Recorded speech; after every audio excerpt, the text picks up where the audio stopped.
Support for this podcast has been provided by Alliance Bernstein Investment Management and Research, making money meaningful. Had I wasn't too focused on Hatzalah and saving lives, as a paramedic would be worth $70 billion today, because essentially what we did was, and people can understand this, is what we did was we invented Uber before they even invented the smartphone. This is Startup Stories from the Startup Nation. My name is Yigal Marcus.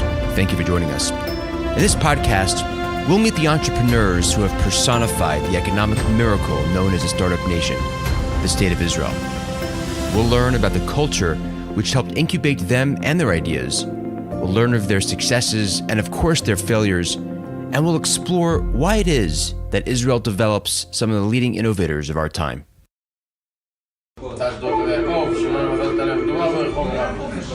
When I was a volunteer emergency medical technician in my relative youth, we were taught that one of the most important issues in responding to a medical emergency was to safely get to the patient as soon as possible. When you dial for an ambulance, every minute counts, and when you're the one waiting for an ambulance to arrive, every second feels like an hour. In Israel, with its more challenging terrain, it can often take up to 20 minutes for an ambulance to arrive on scene, and by then, it can be too late. In 2006, Dov Maisel and Eli Beer recognized that emergency medical rescuers need not arrive in an ambulance, and that too often a lifesaver was actually in close proximity to the victim. And so, they set out to solve a complex problem of matching those suffering medical emergencies with trained lifesavers who are in close proximity to them. They founded an organization called United Hatzalah, a technologically advanced all-volunteer national emergency medical service that seeks to get their responders to the scene of an emergency in 90 seconds or less, and in many cases, unconventional ways. Hatzalah means to save in Hebrew. And today, United Hatzalah has thousands of volunteer members all over the country. But United Hatzalah is much more than that. As they grew the nonprofit organization, Eli and Dov realized that their technology had the capacity to re-engineer how EMS services are provided around the world. And United Hatzalah has started exporting their technology to other countries. And they have also responded to natural disasters around the world. They have received awards from Europe and Panama for their life-saving accomplishments, and they have attracted the attention of celebrities like Jay Leno, who helped them raise $5 million a few years ago. And in 2019, United Hatzalah received the Builders of Zion Award from a prominent organization called Nefesh B'Nefesh. This is their story. We're here today with Dov Maisel, one of the co-founders of Ihud Hatzalah, which is in English, United Hatzalah. Dov, thank you very much for joining us today. I know you're a busy person, and I really appreciate the time that you're giving us to really tell us the story of how you did this. Thank you very much. The pleasure's mine to be here and Great. share. Let's start with you, like I always do with my interviewees.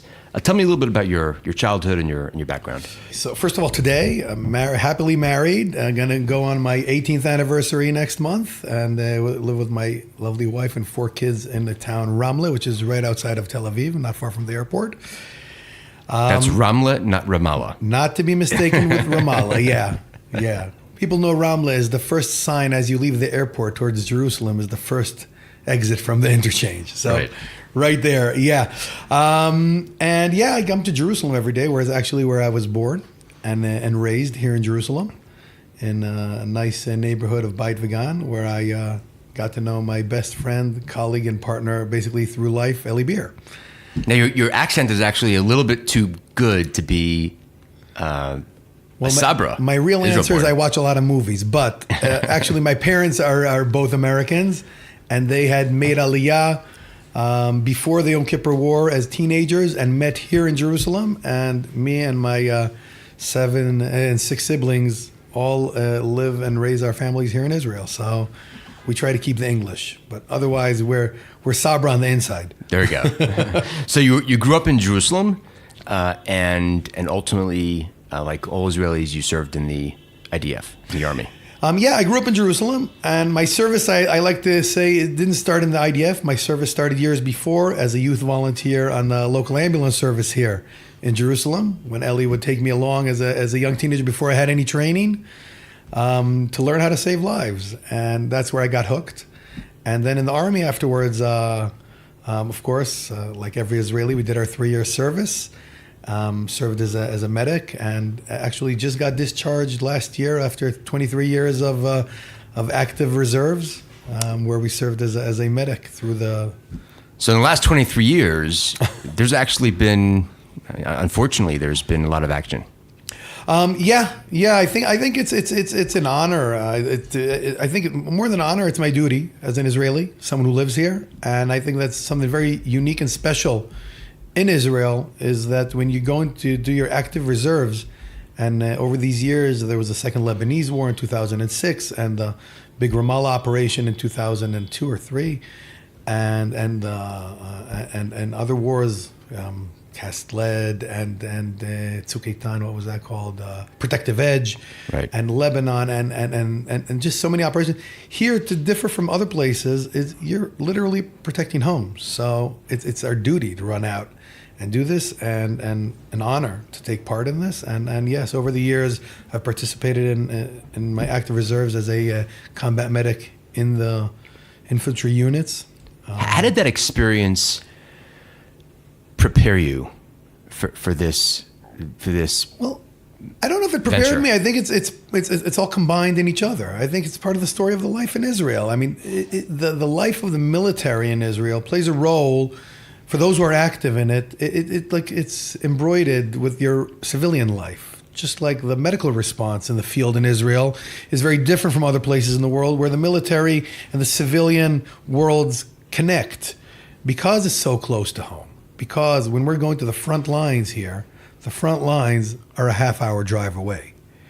And the front lines, if a soldier gets injured, he's being transported afterwards by a civilian ambulance to the hospital, to the civilian hospital. So it's very different here. I think it really represents the life here in Israel, and especially in our field.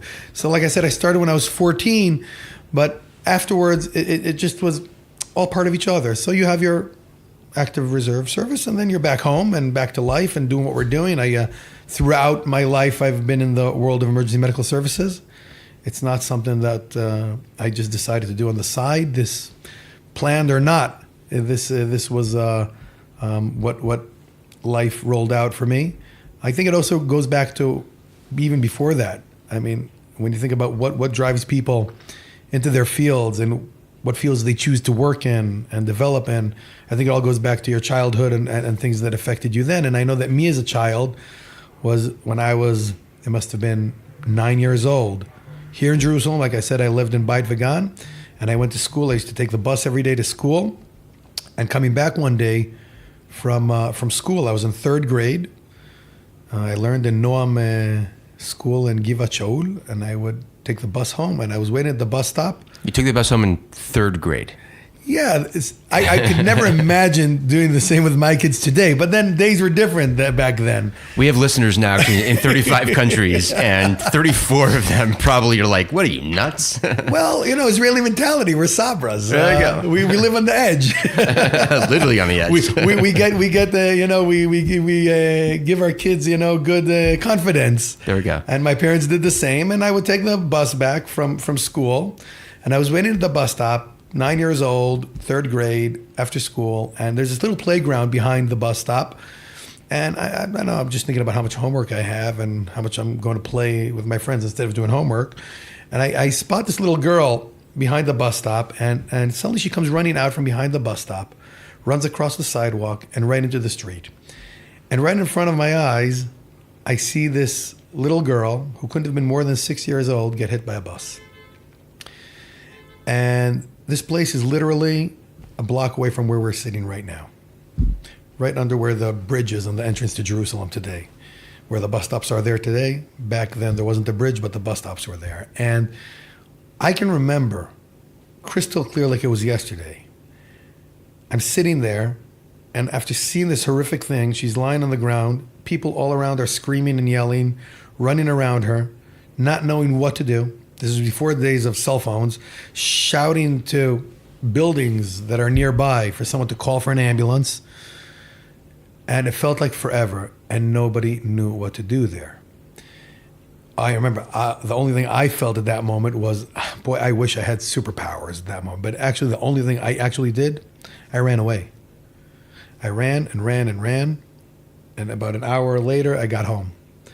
And I didn't sleep that night. And the next day, when we came to school, they gathered us in the Bet Midrash. And they started talking to us. Turns out that this little girl was in the first grade of my school, and she didn't survive this accident. And I had no idea at that point how this would affect my life. But I did know I'm going to do something. I was never a real big star at school, okay? As an understatement. But I got to do something. I said I'll become a doctor. But, at the age of 9, it's a long way. And after a few years, when I was about 14, Eli Beer, who were very good friends from the neighborhood, he's a couple years older than me. Just for the listeners, he's the other founder of United Hatzalah. President and founder of United Hatzalah. Of the organization. And we were very close friends. And he said, come. I used to volunteer in the local ambulance here. He said, come with me for ride-alongs. Back then, nobody would check credentials. I was a big kid, so nobody was really worrying about me being underage, under like 16, even though I was 14. And I got in the ambulance and I started riding along, and it just felt so right. It felt we were doing something good. We were helping people. Now, that was with Magen David Adom, Correct. which is the national EMS system of Israel. So that's the paid, it's the government funded service. Absolutely, exactly. yeah, Okay, absolutely. And then following that, I had many years in that system. Started volunteering. There's a youth volunteer. Then went to the army. Came every weekend from the army. I'd come home and go volunteer on the ambulance there, and be very active. And right after the army, of course, naturally, immediately I enrolled to start working there. I went and finished my civilian EMT training after the army, enrolled and started working back in '96 on the ambulance service there, full time as an EMT, dispatcher, worked my way up the ranks there, managed the regional dispatch center for Jerusalem, and then also became the national headquarters of the organization of Magen David Adom. So I have 20 years of the government service on my back. And throughout this process, we understood that as good as what we were doing and as good as the service it was good but not perfect, if so to speak. And this is in 1990? This was back in the late 90s. Okay. Late 90s. And at the beginning, in mid-2000, at the beginning of 2000, it occurred that what we're doing is good, but it's not good enough. I mean, the ambulances were good and the equipment was good. The only problem was, actually there are two problems. Number one was that even if we had the best ambulance and best equipment, it just took us too long to get to places because of traffic, because of not enough ambulances, because there isn't an ambulance on every street, because that's just reality. I don't expect there to be an ambulance on every street. And it would take us time to get to these calls.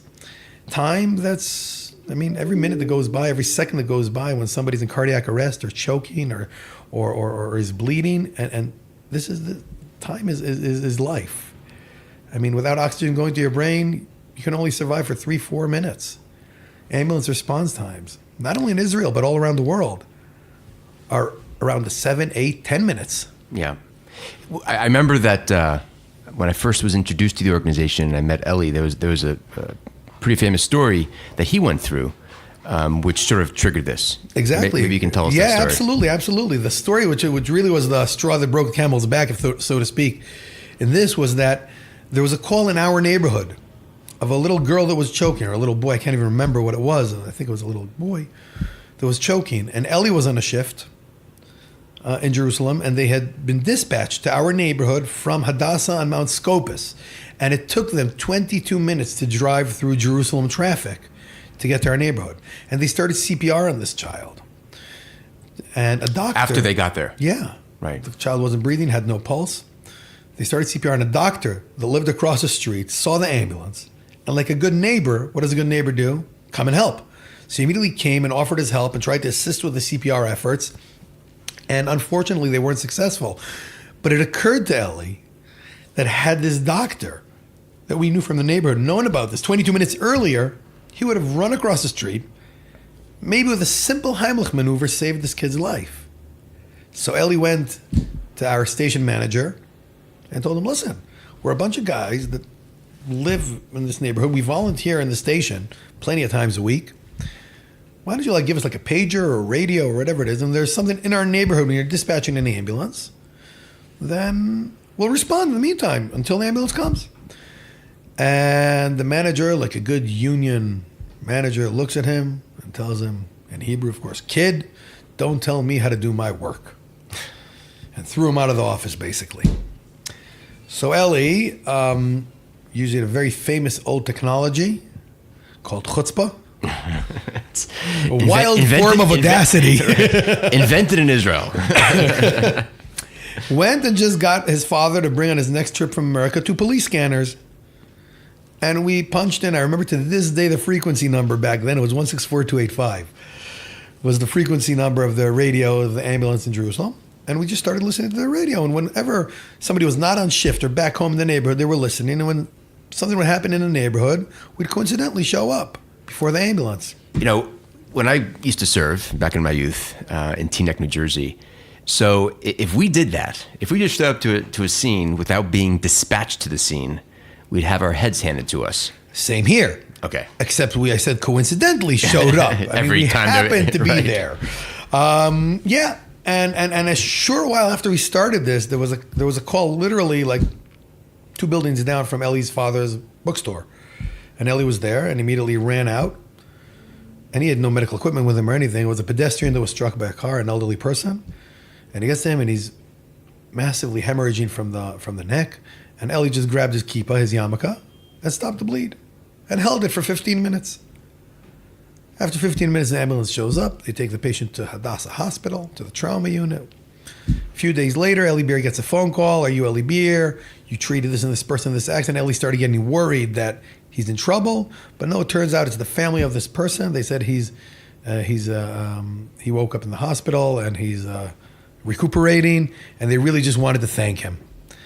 And at the end, they said, okay, this is it. This is the right thing to do. Legal, not legal. We couldn't be bothered by technicalities like that. It saved lives. And that's what we started doing. And this started in Jerusalem. And it went on. This is, again, the official starting point or starting year, it was This in is what 1989. Year? This was in 1989. Oh, the official is 2006 okay. During the Second Lebanese War. But this was the unofficial establishment of the organization. There was no registration, no organization, no nothing. It was just a bunch of guys with scanners. Yeah, and the idea of Hatzalah didn't even start in Israel. Hatzalah, for those who don't know, means rescue in Hebrew, and it didn't start in Israel. It's not Eli Beer and Dovi that started in Israel. Hatzalah actually started in the late '60s in Williamsburg, Brooklyn, by a big rabbi called Herschel Weber. Hatzalah. But there's no connection. No, it's just no. It's the same word, but it's not. Hatzalah is like a general word, like saying cola. Right. There's Pepsi Cola and Coca-Cola and RC Cola and Schweppes Cola. It means rescue. When somebody needs help in the Jewish world, they say help. They say Hatzalah. Got it. And that's what it is. And we said it works in New York. Ellie said it works in New York, in Williamsburg. They're doing an amazing job there. We can do this here as well. And they had the radios there, same idea. And it started. And he started it here, and it started ultimately in the Orthodox neighborhoods. In Jerusalem, and then in Bnei Brak, and in other places in Israel, as local, like a local movement of the volunteers on the government ambulance service that were just doing this extra service in the community. So it started in the Orthodox communities in all these neighborhoods. And the turning point, the real milestone, was actually in 2006. 2006, Israel was undergoing the Second Lebanese War.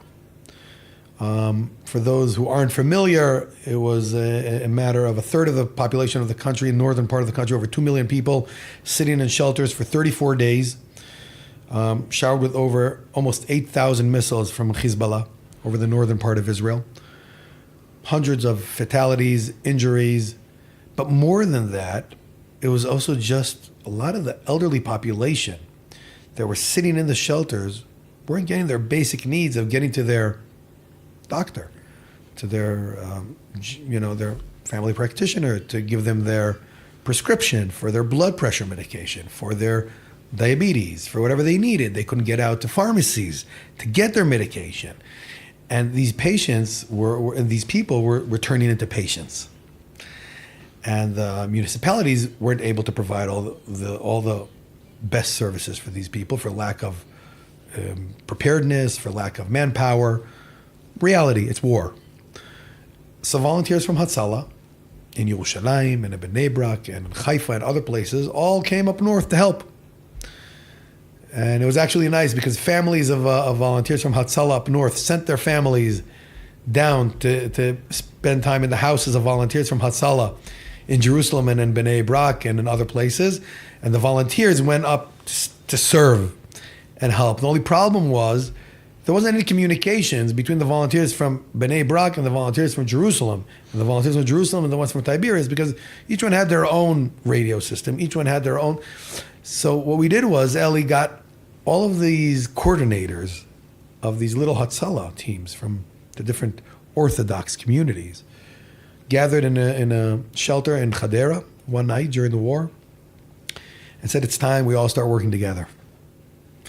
And a few decisions were made that night. Number one is that everyone is uniting to one organization, which will be established as a serious organization, professionally registered as an emergency medical service, get our training, and everything, and called it United Hatzalah. But another decision was made that night, and that was that this won't only be any longer a service only for the Orthodox community by Orthodox married men and like typical Hatzalah in other places in the world.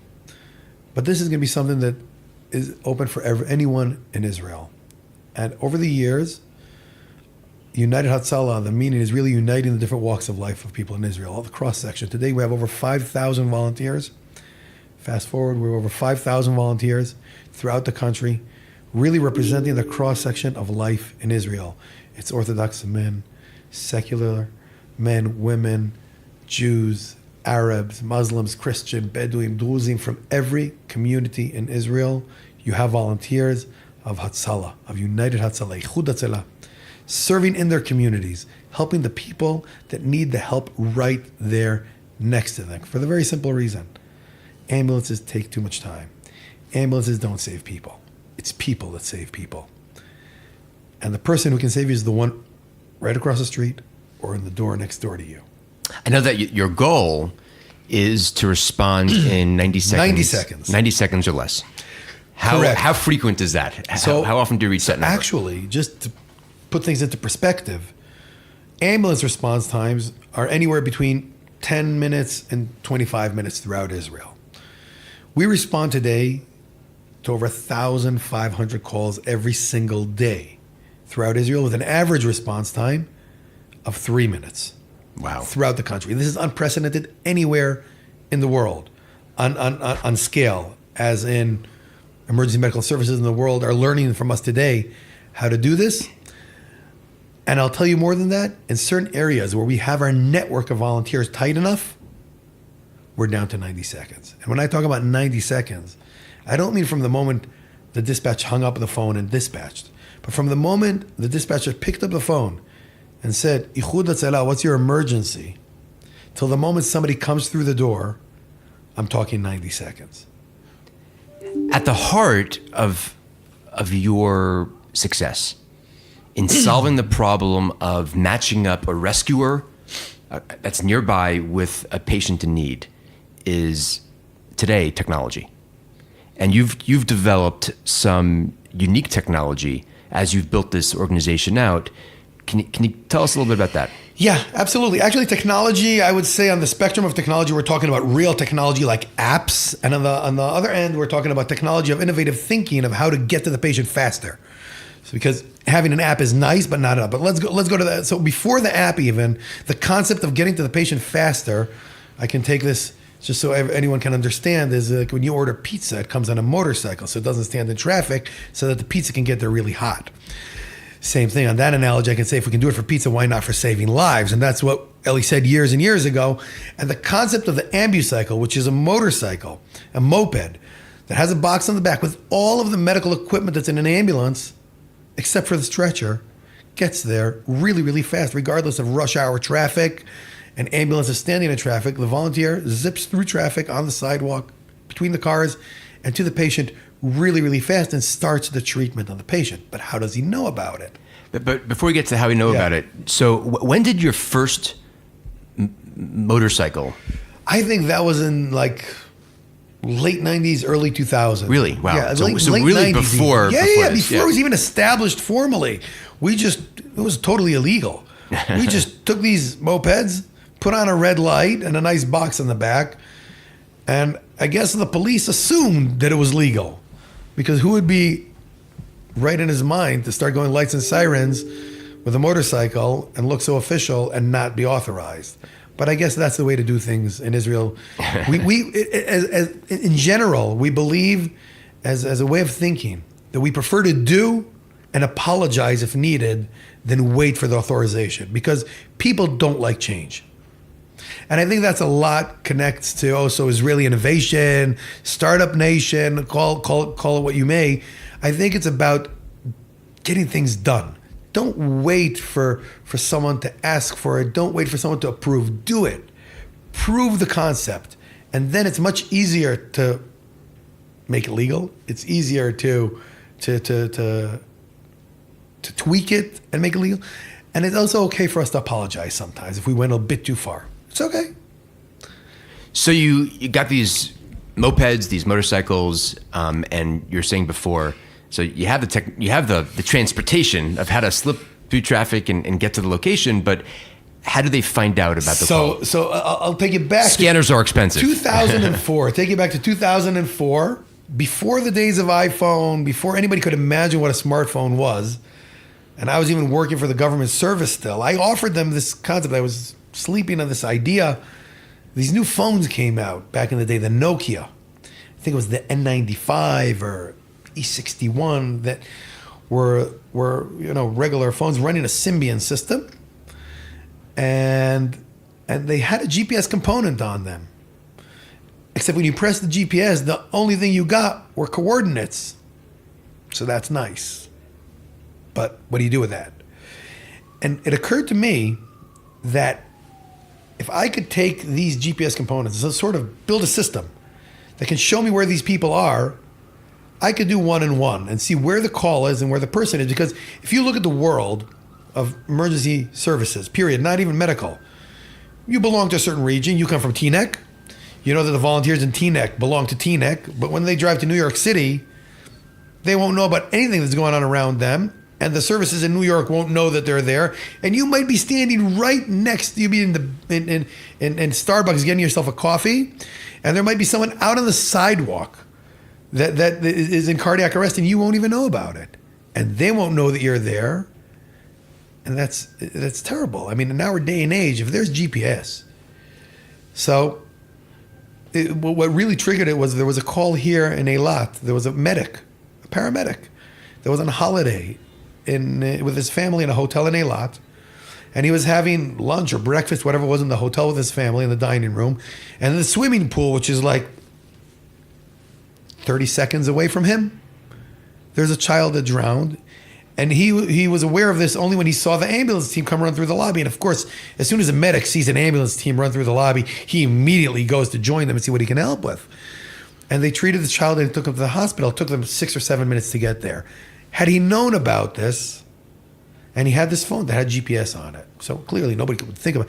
So I thought of this idea that if we could create a system that could find these people unrelated to their natural base or city or community that they work in, volunteer in, operate in, and we can connect that with any incident that happens throughout the country, we could be saving here precious minutes and get to any emergency really, really fast.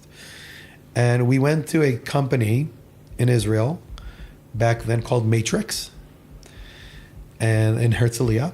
and I wrote a book of ideas, like a notebook of different ideas of what my dream was. And they took it, and we had a great meeting with them, and they came back to me and said, it's doable.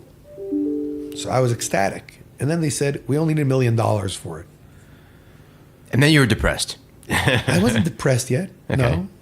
So I went back actually to my employers in Magen David Adom. And I offered them this. And I said, listen, this is the next big thing. You're the government service. And they literally threw me down the stairs and said, you're crazy. It's a waste of money. It's not going to happen. It's science fiction. Forget about it. So I said, okay. And then I went to my best friend, Ellie, and he says, you're crazy. It's science fiction. I love it. Let's go find the money for it. And Ellie went out and wrote to a few foundations or whatever. And one came back to us. The Moskowitz, Cherna Moskowitz, came back to us and says, I love this idea of innovation that can save lives. Here's your $1 million check.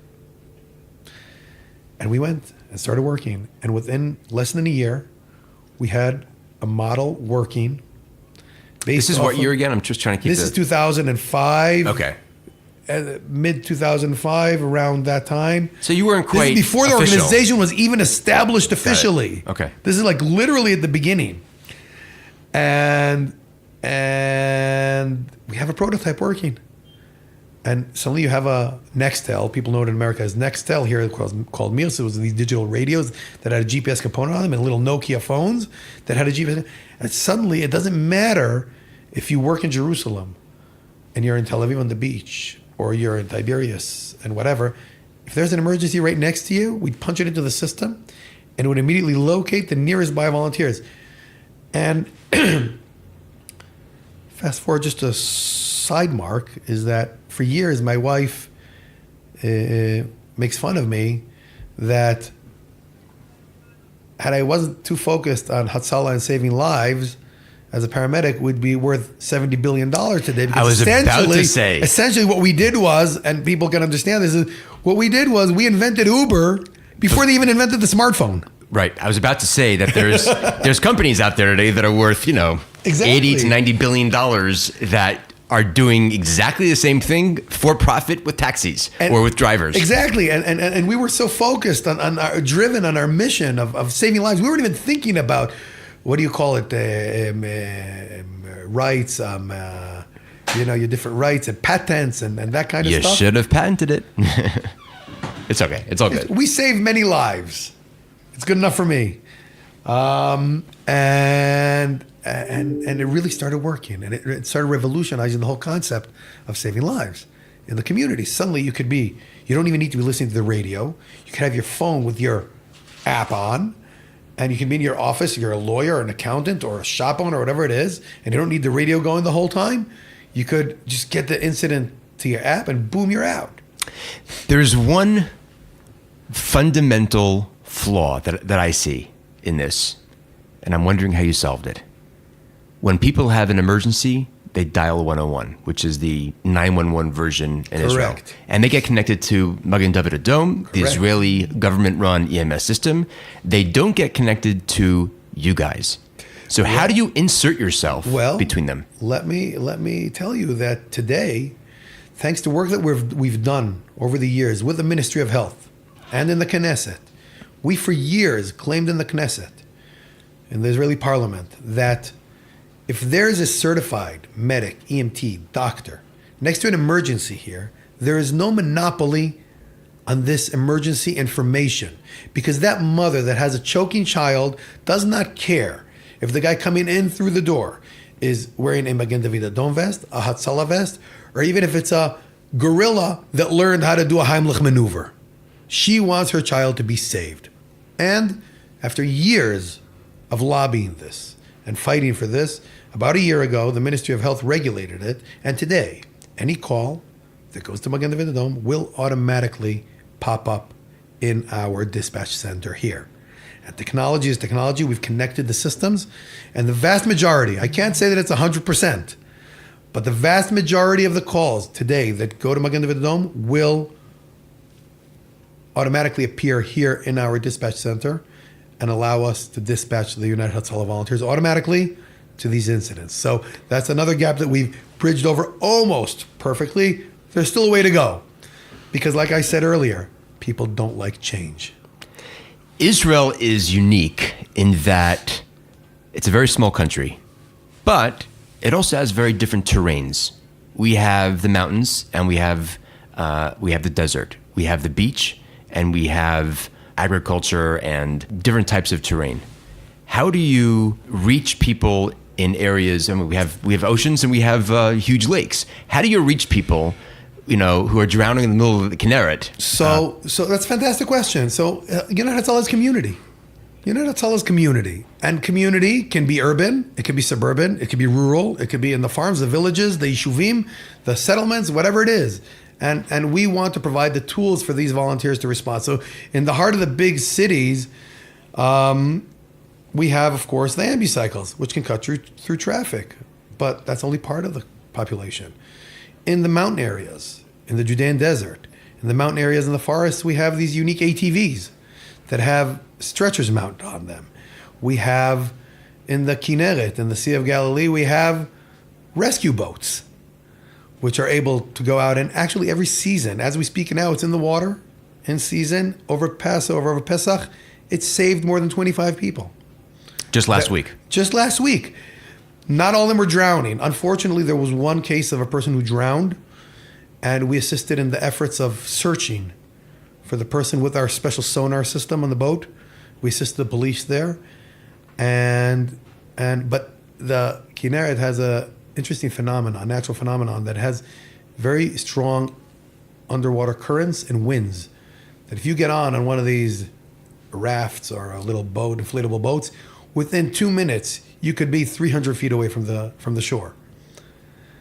And so a lot of the work that our volunteers do there are rescue these people, that they don't get the situation that the boat deflates and they drown and get carried away by the underwater currents. So every season, about 300 to 350 people are rescued by this boat alone in the Kinneret, which is officially the only medical rescue boat in the Kinneret. The police and everyone all work with United Hatzalah there as we're providing the service. Obviously, I didn't even mention this throughout the whole discussion here.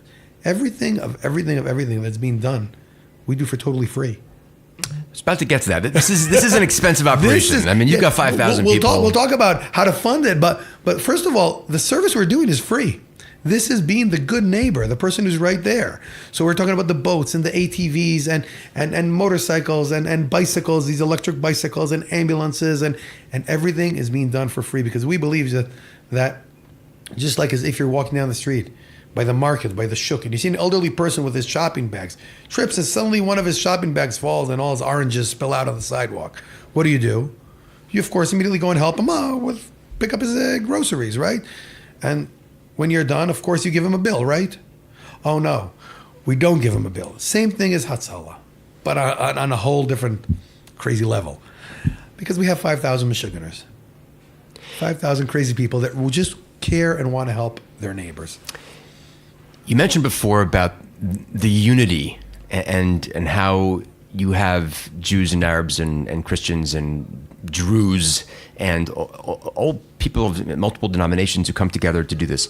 Can you tell us a story about how one of your teams that may not be the same religion or creed as one of your patients, how did that work out? So it actually happens all the time.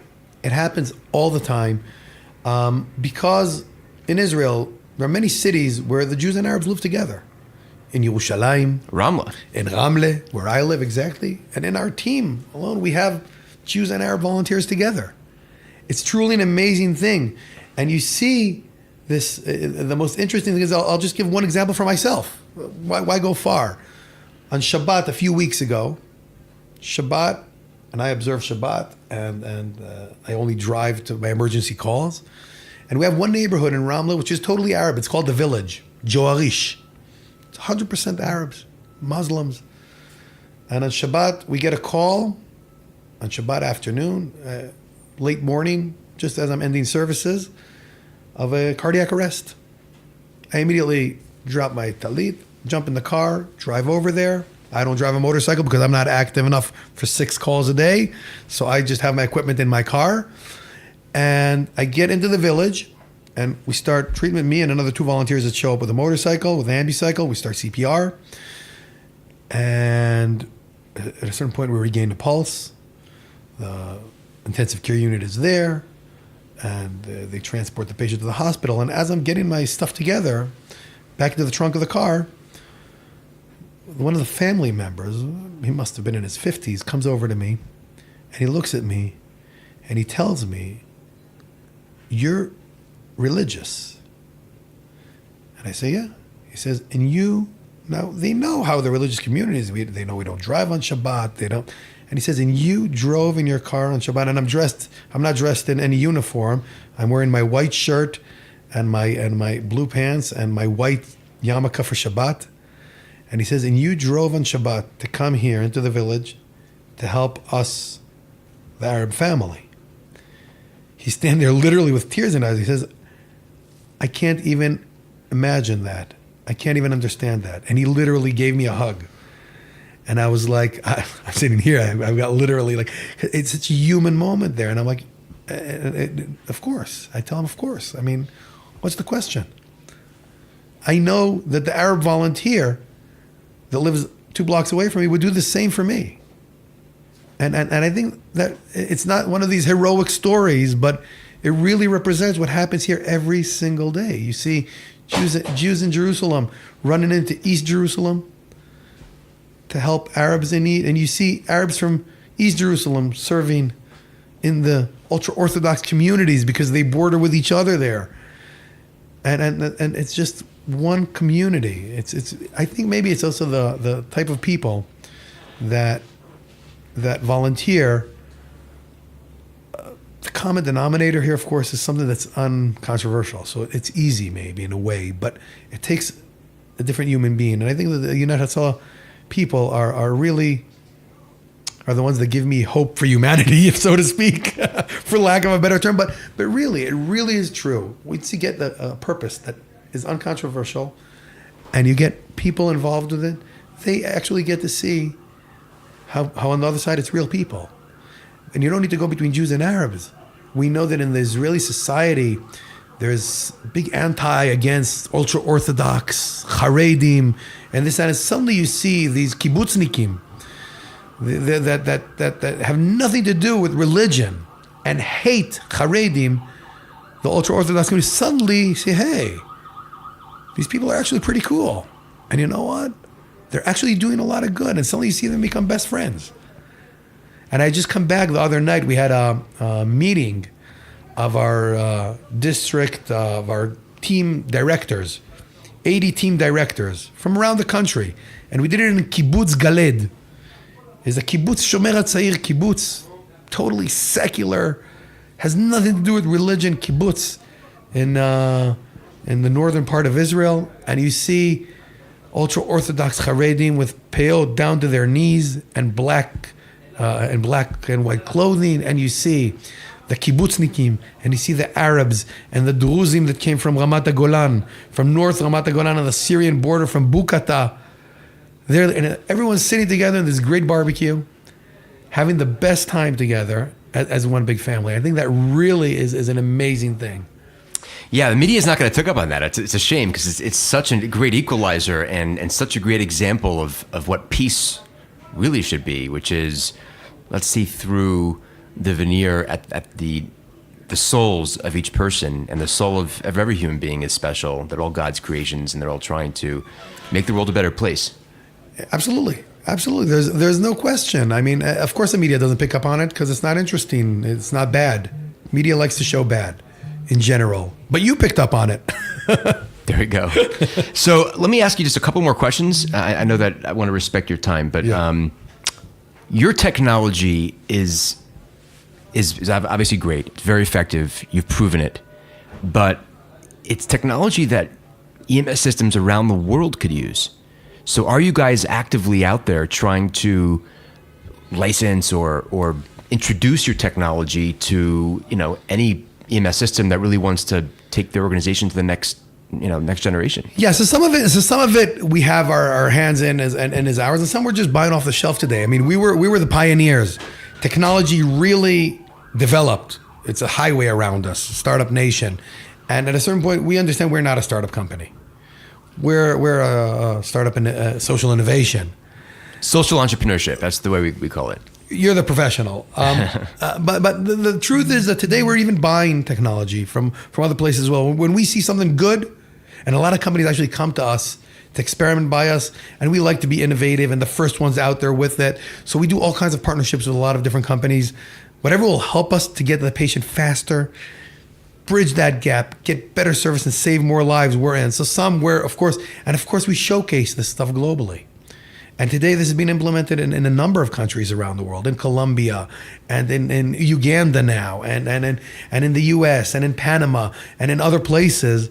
The same exact concept of combining community and technology and professionalism, thinking out of the box or thinking within the box of what we can do with what's there, is really revolutionizing the whole concept of emergency medical response.